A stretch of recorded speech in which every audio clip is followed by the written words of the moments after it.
Thank you, that was lovely. So I want to spend a couple minutes shifting gears a little bit here and review. What I want to do is review and add to the lists that we had from last week. Now, unfortunately, we didn't bring back the posters, so I can't put them up and show them to you. It's the Cecil took the sheets home and kindly typed them up and sent them out to us, but we didn't ask you all to. I don't know if you got them or maybe just the teaching team got them. I got them. You got them. I Okay. didn't bring them. That's all right. So what I'm just going to review, though, what some of the specific organizations are that are working towards the yes, the second yes, as well as some of the organizing that our institutions are doing. I'll just do this briefly, and then if anybody wants to add to it, but I want to kind of be reminding people. So some of the specific organizations that you all talked about last week that we wrote down. People's Food Co-op, the Co-op Network, the Tool Library that's down here. Somebody mentioned a toy library. The North Portland Food Club. Money Moves, when people would take money out of traditional banks and put the national banks and put them into local credit unions. Food Front Co-op, the Game Library, microloans. The examples of that were Kiva and Kiva Zip. Meals on Wheels, the service that says the yes to providing food to those who need it, shut-ins. Dinner Bell Meals, Critical Bath Co-op. I think that's the folks that make the soaps that are right over there. There's Kitchen Share. Is that here also? Yeah. Kitchen Share is here. Okay. The Portland Fruit Tree Project, which is also here. Another example of folks that are doing things outside of the know. They're doing things in a new and a different way. Scrap Art Co-op is another one. The Rebuilding Center, Portland Race Talks, and Neighborhood House and Multi-Village are examples of specific organizations. In addition to that, and then I'm going to open it up to you all, we talked about organizing around the second yes, and we talked about people choosing to participate in CSAs, in community-supported agriculture, people developing either their backyards or their church grounds into certified wildlife habitat or backyard certification or certification in terms of local vegetation, taking action to integrate environmental actions in what we do. Somebody mentioned. I think that was the Multnomah Friends. There's somebody mentioned the work that's going on Lake Oswego United Methodist Church with the grounds around the 4 acres around their place. I mentioned MacG's efforts in sustainable jobs, so that we're trying to build the green economy and trying to help give jobs to people that are building the green economy outside, building for renewable energy and reduction of energy consumption. People talked about Quaker Voluntary Service, the Pilgrim Lutheran DPAVE. Is that right? Okay, good. Two things related. Oh, good. 2 things related. Thank you. Community Recycling, the Goose Hollow Methodist Church, and the variety of programs they run outside of their facility in Goose Hollow. The various Portland farmers markets, and I would say the greater Portland. I want to include Washington County in that, certainly as well, and the ones, if there must be some in Clackamas County as well. So that's a huge growing movement. Arbor Lodge Farm. Also, what's the name of the farm that you're supporting? Our Table. Our Table Farm. Somehow that didn't make it on the list you typed up. City Repair and St. Andrews Wetlands. So are there any others that you've thought about? Yes? Do we want to include worker-owned businesses? I like that. Worker-owned businesses. Bimart and Winco are worker-owned. Both Bimart is. Okay, Bimart and Winco. I like that. I'm gonna do some writing here. Bimart and Winco. Any others that people know about? Bob's Red Mill. Bob's Red Mill. Okay. Another one is Miller Paint. Really? Yeah, Miller Paint, local paint shop is worker-owned, employee-owned. Pretty cool. No, it is member-owned, so it's a little bit different. So any other examples of either organizing actions that you know of that are happening or other specific organizations? Over here, Michael. Yes. I just wanted to clarify on the neighborhood house. That's Multnomah Village. That was an abbreviation, and you said something like multi-something. I just didn't want it to get confused. It's neighborhood houses in Multnomah Village. Got it, thank you. That wasn't clear as it was written here. Good, thank you. Are community gardens on there? No, but community gardens certainly should be on there. Absolutely. Rolling Jubilee, which is trying to buy up debt and then relieve people of debt. And that's both local and national. What was that? Jubilee, the Jubilee movement. Came It's out called of Rolling. Oxford. Rolling. Right. Okay. And somebody else had a question or comment? I heard a voice. 350 PDX and Rising Tide, I don't know. Sure, 350 PDX and 350.org as well. And Rising Tide was the other one? Right. Good. And then there's the No KXL Right. organization here in town. So if we can add to the no KXL, we could also add to, what's the no on coal? It's called Power Past Coal, thank you. Power Past Coal. What about, the Environment Oregon and, Bark. Bark Right, Bark Yeah. is another one, sure. and Sierra Club? But car shares. So the different car sharing, right, we've got two examples of that, at least here in Portland. Zipcar and Car2Go. Wait, there was after Power Past Coal, there was the environment, somebody said, and I didn't get it written Isn't down. it called Environment Oregon? Environment Oregon Sierra and Sierra Club, so the OEC too, the Oregon Environmental Council perhaps. and you have Columbia River Keeper, Friends of the Columbia Gorge. So there's lots of them, right? And we can think of many more, and I'm gonna invite you to stand up and join me here. So there's all these lists of organizations, and that are doing wonderful work, that are part of the YES, right? And there's all the variety of different organizations that are working on aspects of the YES. So why is it that the no is still so prevalent? Why is it we haven't succeeded yet? Why is it we're still facing all these injustices and inequality and climate threats? What's going on? Maybe because it's so bloody big, the other side, I mean. Big. Because it's so huge? Perhaps entrenched? Yes, Because Mary? Also occurs to me, we haven't named any alternative media organizations, and the No has a rather large media machine.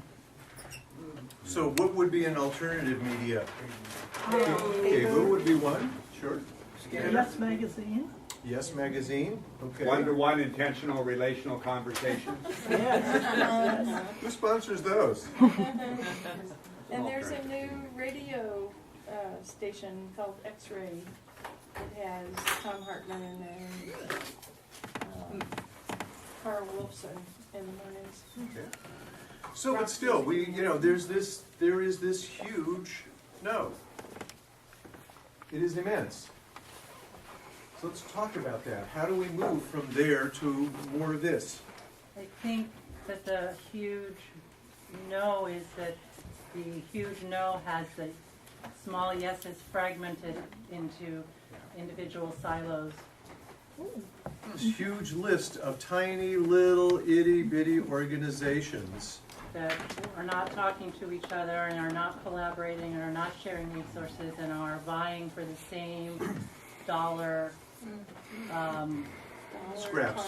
time trapped into, right? And so there is vested interest in the no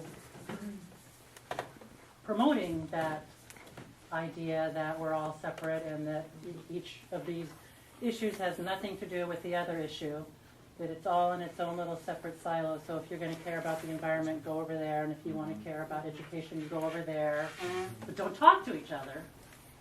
So you remind me of when I did that talk on the polis, and you have those sheets somewhere in your notebooks. You don't need to pull them out, but they started out as 3 equal size influences way back in the 1840s. But inexorably, that big no started growing and really crowded out both in terms of influence over the government sector, which is supposed to regulate the market sector as well as us, but it fragmented us, right? It almost snuffed us out and fragmented us. Excellent analysis, thank you for that. Cecil? A quote that's appropriate is, I just read this afternoon.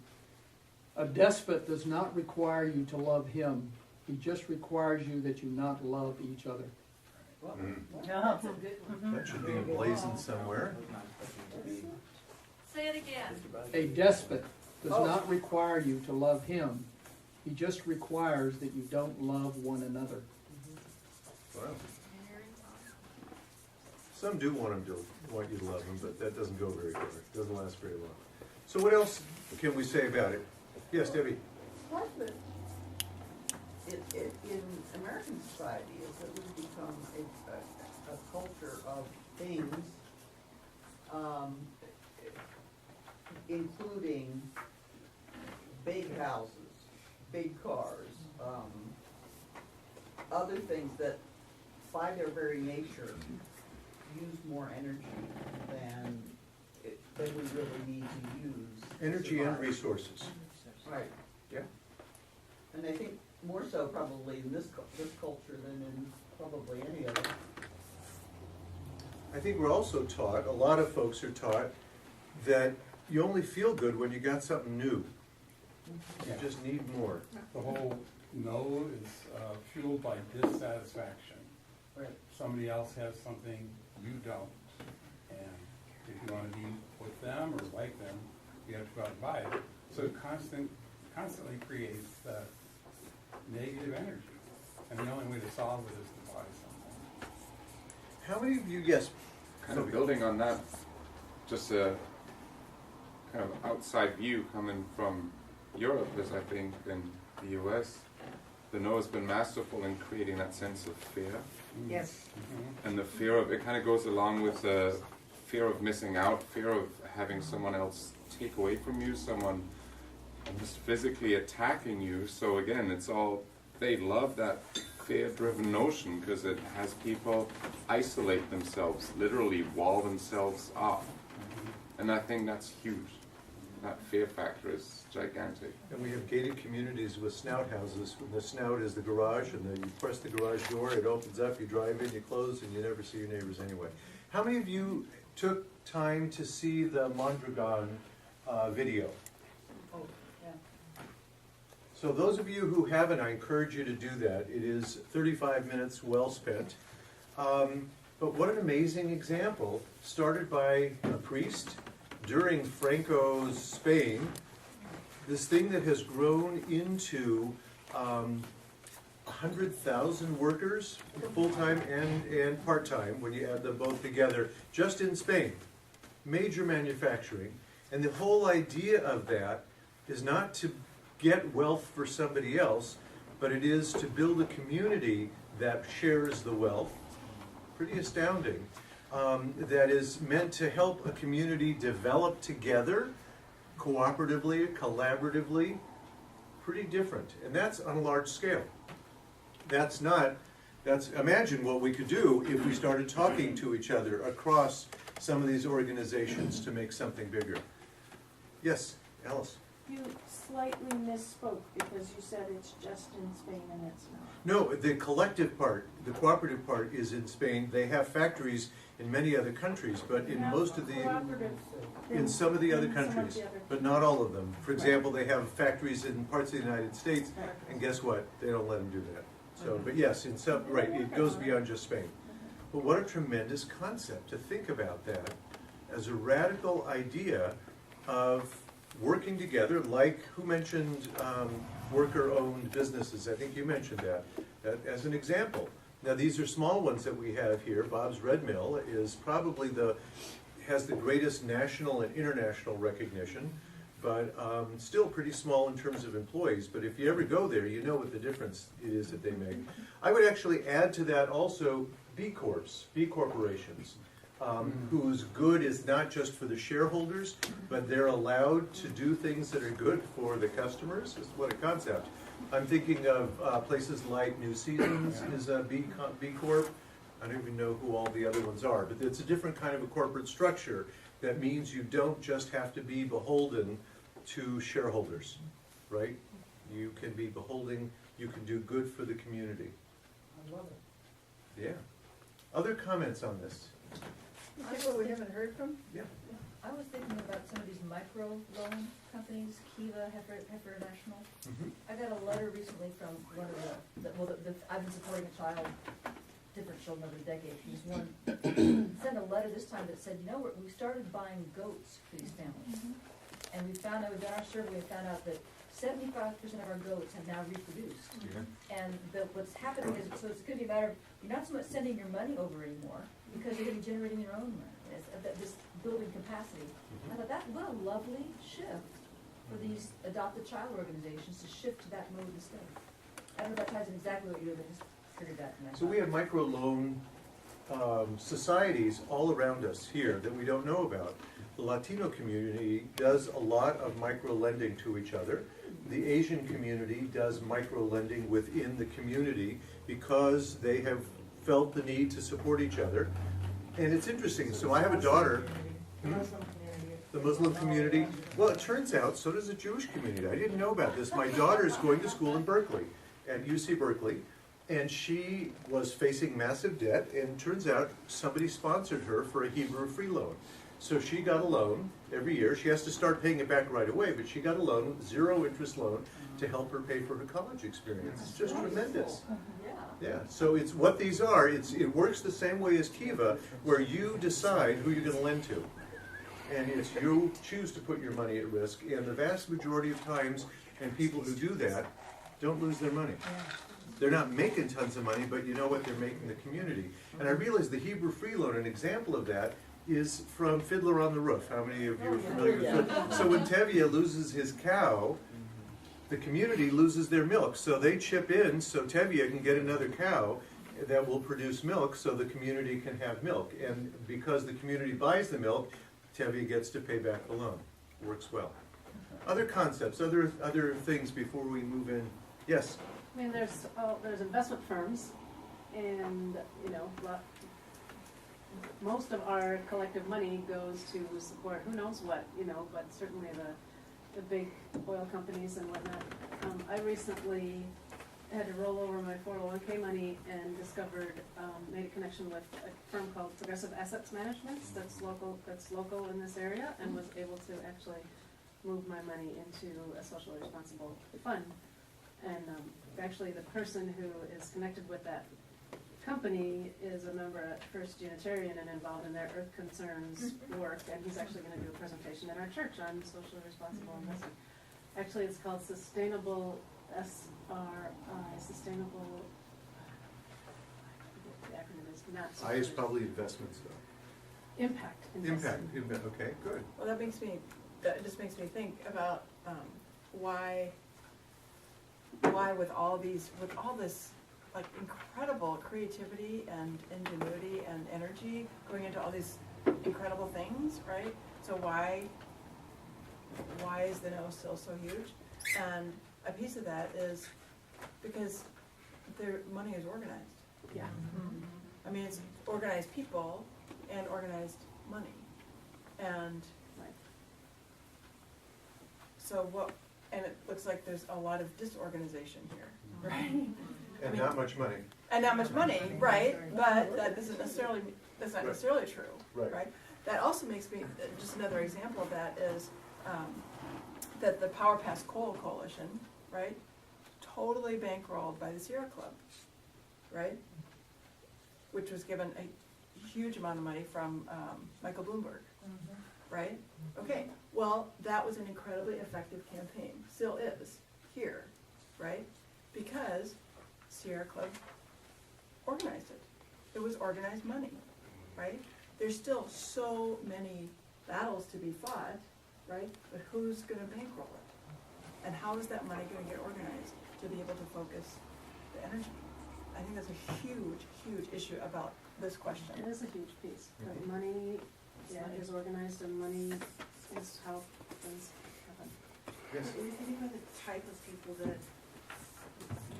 just kind of generally are not, we're not business people necessarily speaking. We haven't studied economics, we haven't studied stock investing, we don't have cutthroat, attitudes about things. So we don't pay, we haven't paid attention to those details that we're not set up to do that. And that's exactly what we need to do, because otherwise, if we don't learn about those strategies and economics, then we'll be victims of it. Can we quote you as to why people should take this class? Let's just get the video and replay it on the website. There was some movement to have a state bank of Oregon, Yep, which would be an independent entity, yep. and would run much the way the banks were described in the readings we had. So that it would be for the people, by the people, and so forth, not for the big bankers, not for Wall Street. There's some thought that that may be brought up in the legislative session in 2015, some version of it, I don't know. Alice, and then we need to move on to our next. I have I think, two. One sort of bigger concept is the idea of time banks, which I don't think has been mentioned. What? Time banks, where you do things and then it's outside of the normal economy. It's kind of a barter system. But tying together the idea of sustainable investments, the only nonprofit that is on the Fortune 500 is what used to be known as Thrivent for Lutherans and is now known just as Thrivent. And when I put money, when I started investing through them, my investment counselor through them looked, because I said, I want sustainable. I can give up 1% or 2% if I have to. I want sustainable. So he researched the Thrivent networks and nobody was doing that. So he did it. And now he has a product that he can offer to other people who want sustainable through that. You know, it's it's the biggest, in addition to being on the Fortune 500, it's the biggest, they don't call it a co-op, but it's, it's run like a credit union, as members and. It used to be fraternal, now it's something different. It's like a fraternal organization or whatever. So there's even bigger companies that do. So hopefully, you're getting a glimmer of where we are, where we need to go. It's not going to be easy. The road is going to be muddy and rough, but we'll get there. We don't know how we're going to get there with that yes, yes, yes. But what we'd like you to do now at the tables is do some table work where we want you to talk about, so how do we collectively move towards the second yes? What are some ideas for next steps for us that we